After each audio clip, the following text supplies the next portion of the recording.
प्रधानमंत्री आवास योजना ग्रामीण waiting list में नाम जोड़ने के लिए सर्वेक्षण का जो फॉर्म है वो फिलअप किए जा रहे हैं।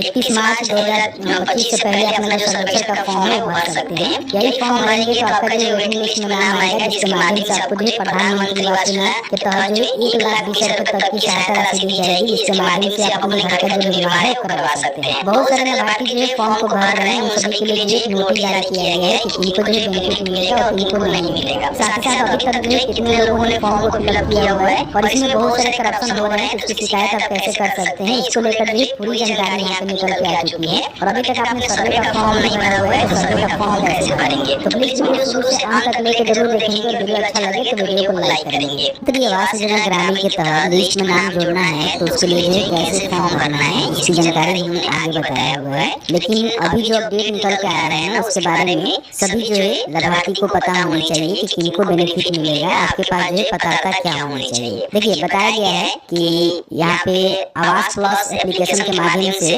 10 जनवरी से लेकर 31 मार्च 2025 के बीच में आपका जो सर्वे का काम है वो चल रहा है। आप सभी को पता ही होना चाहिए कि अगर आप मान लीजिए प्रधानमंत्री आवास योजना ग्रामीण का बेनिफिट लेना चाहते हैं तो आपका जो वेटिंग लिस्ट में नाम होना चाहिए। वेटिंग लिस्ट में नाम नहीं रहेगा तो फिर आपको बेनिफिट नहीं मिलेगा, क्योंकि इसका जो आवेदन है ना वो डायरेक्ट नहीं ले आते हैं। सबसे पहले जो सर्वे कराए जाते हैं और सर्वे के आधार पे जो वेटिंग लिस्ट तैयार होता है और उसी के आधार पे आपको पैसे मिलते हैं। तो लगभग 6 सालों बाद देखेंगे तो इसका जो सर्वेक्षण का काम है वो शुरू किया गया है। अगर मान लीजिए इस प्रकार के परिवार है तो अपना जो सर्वेक्षण का फॉर्म है खुद से भरवा लीजिएगा, नहीं तो अपने जो भी आवास सहायक है, रोजगार सहायक है या फिर आपके जो भी ग्राम पंचायत के सचिव है उनके माध्यम से भी सर्वेक्षण का जो फॉर्म है भरवा सकते हैं। सर्वेक्षण का फॉर्म भरने के बाद ही आपका जो वेटिंग लिस्ट में नाम है वो आएगा और उसी के आधार पे जो आगे तक आपको इस योजना के तहत जो पैसे मिलेंगे। तो 31 मार्च से पहले जो है सर्वे का फॉर्म आपको भर लेना है, क्योंकि उन्होंने जो नोटिस जारी किया हुआ है इसमें क्लियर मेंशन किया हुआ है, बताया हुआ है कि सर्वेक्षण हेतु पंचायत स्तर पे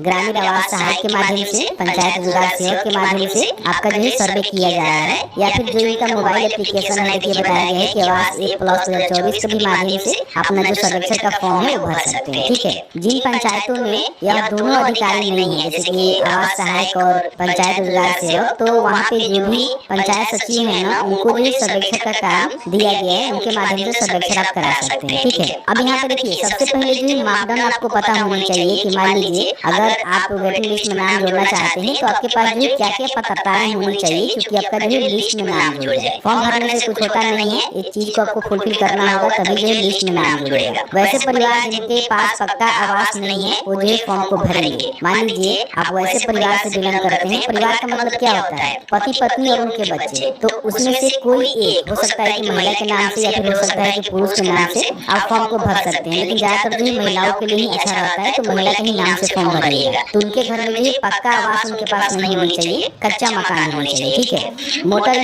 3 पहिया 4 पहिया वाहन आपके पास है, ठीक है, तो आप देख लीजिएगा ये जो है आपके पास नहीं होना चाहिए, क्योंकि अगर ये रहेगा तो आप यहाँ पे फॉर्म को नहीं भर पाएंगे। ठीक है, हालांकि 2 पहिया है, 2 पहिया तो सभी के घर में ऐसा कुछ नहीं है, मोटरसाइकिल तो आज के डेट में देखेंगे तो सभी के पास है, लेकिन 3 पहिया 4 पहिया आपके पास नहीं होना चाहिए, या फिर मशीनी 3 पहिया, कृषि उपकरण 4 पहिया नहीं होना चाहिए। इन बातों को विशेष रूप से ध्यान देंगे। अगर इस प्रकार के आप मान लीजिए लाभुक हैं तो आपको बेनिफिट नहीं मिलेगा। 50,000 अथवा उससे अधिक आपके पास ऋण नहीं होना चाहिए किसान क्रेडिट कार्ड योजना के तहत। आप सभी जानते ही हैं कि जो भी किसान होते हैं उनको 1,60,000 रुपए तक जो है बिना किसी गारंटी लोन दिया जाता है। तो अगर आपने किसान क्रेडिट कार्ड के माध्यम से लोन लिया हुआ है और वो 50,000 अथवा उससे अधिक है तो आप इसका बेनिफिट नहीं ले सकते। हालांकि 50,000 से नीचे होगा तो आप यहाँ पे बेनिफिट ले पाएंगे। वे परिवार जिनका कोई सदस्य सरकारी कर्मचारी ना हो, यानी कि आपके घर में कोई भी सरकारी कर्मचारी नहीं होना चाहिए। परिवार का मतलब वही पति पत्नी और उनके जो बच्चे हैं ना, मान लीजिए आप ज्वाइंट फैमिली में रहते हैं तो आपके घर में जो किसी का भी सरकारी नौकरी नहीं होनी चाहिए। ऐसा नहीं है कि जो फॉर्म भर रहा है उसका नहीं होना चाहिए, किसी का नहीं होना चाहिए परिवार में। सरकार के पास पंजीकृत गैर कृषि उद्यम वाले जो परिवार है उनको भी बेनिफिट नहीं मिलता है। तो इस प्रकार के परिवार है तो आप फॉर्म भरेंगे फिर भी आपका फॉर्म रिजेक्ट हो जाएगा। वे परिवार जिनका कोई सदस्य 15,000 से अधिक प्रति माह कमा रहा है तो यहाँ पे फॉर्म को नहीं भर सकता, उसका जो वेटिंग लिस्ट है वो नहीं बनेगा। आपके घर में कोई भी परिवार चाहे किसी भी माध्यम से 15,000 से अधिक कमाई कर रहा है तो जो इसके लिए पात्र नहीं है। इन बातों को ध्यान रखेंगे, आप उसके लिए फॉर्म नहीं भर सकते हैं। आयकर देने वाले जो भी परिवार है, इनकम टैक्स आप सभी को पता ही होता है कि जो भी इनकम करते हैं तो इसका एक स्लैब होता है। स्लैब के ऊपर आप जाते हैं, अभी तो 18 लाख तक कर दिया गया है तो 18 लाख के ऊपर आपका मान लीजिए इनकम जाता है तो कहीं ना कहीं आयकर देते हैं, इनकम टैक्स रिटर्न फाइल करते हैं। तो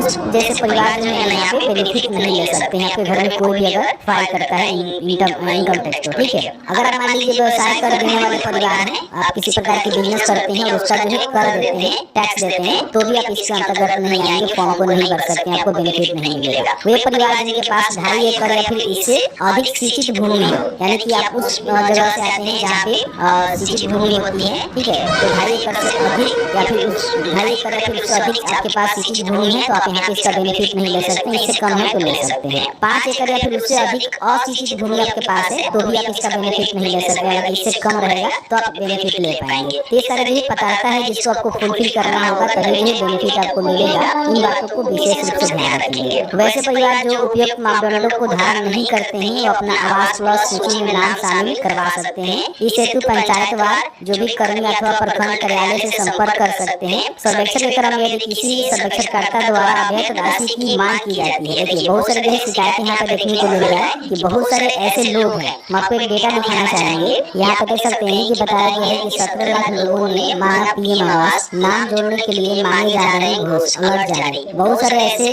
आवास सहायक हैं, रोजगार सेवक हैं, जिनके द्वारा जो है पैसे की डिमांड की जा रही है। इसी को लेकर उन्होंने जानकारी दिया हुआ है कि अगर आपसे कोई भी पैसे की मांग की जाती है तो निगरानी जो विभाग का दुर्भाग्य संख्या है, जैसे कि